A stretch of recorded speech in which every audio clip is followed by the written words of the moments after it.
Kejaksaan Agung menyatakan bahwa kasus dugaan suap pada penanganan perkara ekspor crude palm oil atau CPO di Pengadilan Negeri atau PN Jakarta Pusat terungkap dari pengembangan kasus dugaan suap penanganan perkara Ronald Tanur di PN Surabaya.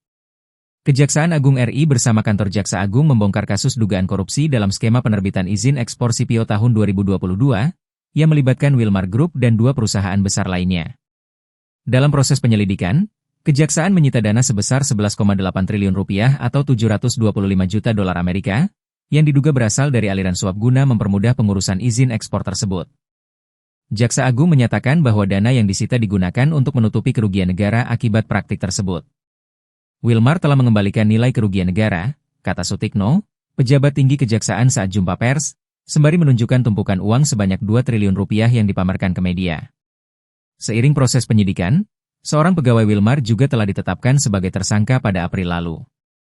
Kasus ini menyeret nama-nama penting, termasuk 3 hakim Pengadilan Negeri Jakarta Pusat yang ditetapkan tersangka karena menerima suap 60 miliar rupiah guna menjatuhkan vonis bebas bagi perusahaan-perusahaan terkait. Kejaksaan Agung kemudian mencermati adanya dugaan directing mind dari petinggi Wilmar, terutama terkait keterlibatan legal counsel mereka, Muhammad Syafei, yang diduga berperan sebagai perantara suap melalui panitera PN Jakut. Penyelidikan kini meluas tidak hanya pada perusahaan dan hakim, tetapi juga para lawyernya, panitera, serta pegawai pengurus izin ekspor, yang semuanya sedang diperiksa secara intensif. Publik dan pengamat menyoroti bahwa vonis bersih pada kasus ini sejak 2023 menjadi momentum untuk membersihkan ranah peradilan dan industri sawit Indonesia dari praktik korupsi sistemik.